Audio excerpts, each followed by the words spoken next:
La Trinité, un concept au cœur de la foi chrétienne, mais qui peut sonner comme un vrai casse-tête. Un seul Dieu en trois personnes, ça semble un peu paradoxal, non? Aujourd'hui, on va décortiquer cette idée ensemble en se basant sur les textes pour la rendre la plus claire possible. Alors, comment est-ce possible qu'un seul Dieu puisse exister en trois personnes distinctes? Le but ici, ce n'est pas de résoudre complètement le mystère, soyons honnêtes. C'est plutôt de bien comprendre ce que cette doctrine affirme, et surtout, de voir sur quelle base biblique elle s'appuie. OK. Commençons par la définition de base. La Trinité, c'est la croyance en un seul et unique Dieu. Mais ce Dieu unique existe en trois personnes distinctes, le Père, le Fils, c'est-à-dire Jésus-Christ, et le Saint-Esprit. Le point le plus important à retenir, c'est vraiment ça, un seul Dieu. Pas trois dieux, un seul. Et chacune de ces personnes est, individuellement et totalement, Dieu. Pour s'y retrouver, voici notre plan de match. On va d'abord explorer le casse-tête et ses fondements dans la Bible. Ensuite, on va regarder quelques comparaisons, même si elles ont leurs limites. On va aussi clarifier ce que la Trinité n'est pas, ce qui aide beaucoup. Et on finira par la question, au fond, pourquoi c'est si important? On plonge directement dans le vif du sujet. La doctrine de la Trinité, elle ne sort pas de nulle part. Elle est construite sur trois grands piliers qu'on retrouve directement dans les textes bibliques. La première vérité, c'est la fondation de tout. C'est le monothéisme strict. La foi chrétienne, tout comme la foi juive dont elle est issue, affirme sans aucune hésitation qu'il n'y a qu'un seul et unique Dieu. C'est le point de départ, c'est non négociable. Et ce verset du Deutéronome, c'est un peu la déclaration de foi centrale de ce monothéisme. C'est l'un des passages les plus importants qui affirme cette unité de Dieu. C'est clair, c'est direct et ça pose la base pour tout ce qui va suivre. Maintenant, attention, voici la deuxième vérité. Et c'est là que ça devient un peu plus complexe. La Bible, en plus de dire qu'il n'y a qu'un seul Dieu, attribue aussi la pleine divinité à trois personnes distinctes. Il ne s'agit pas de demi-dieu ou d'ange, non. Le Père est Dieu, le Fils est Dieu et le Saint-Esprit est Dieu. Et pour ça, les textes sont assez clairs. Que le Père soit Dieu, c'est évident dans toute la Bible. Pour le Fils, l'Évangile de Jean commence avec la phrase puissante « La parole était Dieu ». Et pour le Saint-Esprit, dans le livre des Actes, on voit qu'un mensonge fait à l'Esprit est considéré comme un mensonge fait à Dieu lui-même. Donc, la divinité de chaque personne est solidement établie. Et voici le troisième et dernier pilier. Le Père, le Fils et l'Esprit ne sont pas juste des noms différents pour la même entité. Ce ne sont pas des masques que Dieu porterait. Ils sont réellement distincts les uns des autres. Ils interagissent, ils se parlent. La scène du baptême de Jésus, c'est l'illustration parfaite de ça. C'est un moment incroyable où on a les trois personnes qui agissent en même temps, mais de façon bien distincte. Le Fils est physiquement dans l'eau, le Saint-Esprit descend sur lui sous la forme d'une colombe et la voix du Père se fait entendre du ciel. Impossible de les confondre ici. Bon, on a donc ces trois vérités bibliques. Mais comment se représenter une chose pareille? On va maintenant explorer trois analogies populaires. Et j'insiste sur le fait qu'aucune n'est parfaite, loin de là, mais elles peuvent quand même nous aider à visualiser un peu le concept. Et avant de commencer, gardons ça en tête. On essaie d'expliquer une idée infinie et complexe avec des exemples de notre monde qui, eux, sont finis et simples. Il y aura donc toujours des limites à l'exercice, mais ça reste utile pour développer une certaine intuition.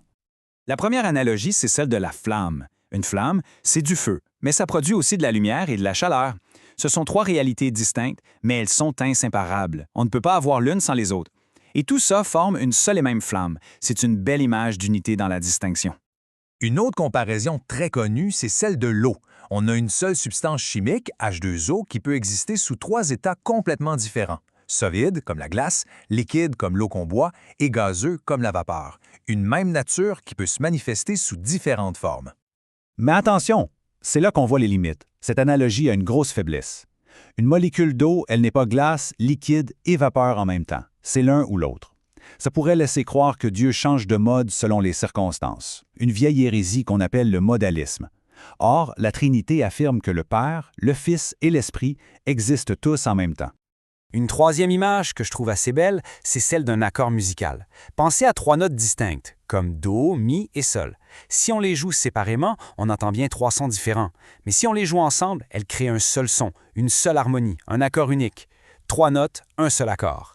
C'est une belle métaphore d'une distinction qui forme une unité parfaite.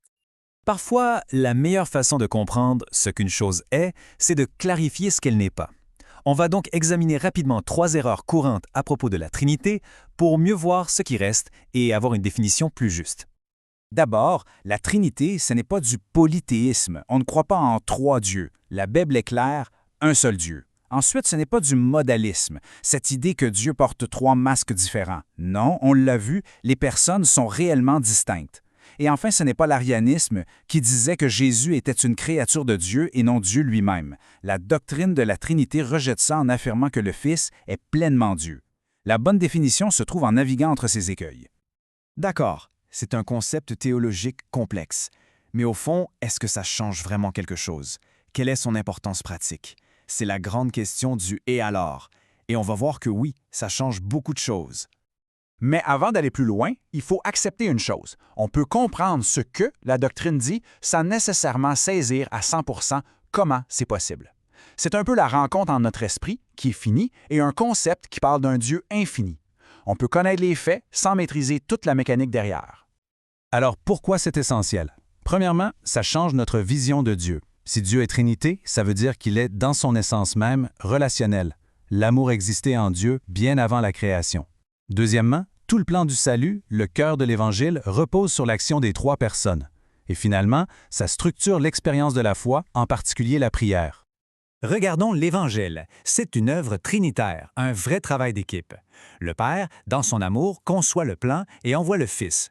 Le Fils accomplit le salut par sa vie, sa mort et sa résurrection. Et le Saint-Esprit, lui, applique ce salut en venant transformer le cœur des gens. Chaque personne a un rôle distinct, mais toutes travaillent pour le même but unifié. Au final, tout pourrait se résumer dans cette phrase. Le Dieu unique de la Bible existe éternellement en tant que Père, Fils et Saint-Esprit. Ce sont trois personnes distinctes qui partagent pleinement la même et unique nature divine. C'est vraiment la synthèse la plus concise de tout ce qu'on a vu. Et ça nous amène à une dernière pensée. Et si la Trinité n'était pas un problème à résoudre, mais plutôt une réalité à contempler? Une révélation sur la nature profonde de Dieu, qui est relation et amour. Peut-être que le but n'est pas de tout comprendre, mais de s'émerveiller devant un mystère qui nous dépasse. C'est une idée qui mérite qu'on s'y attarde.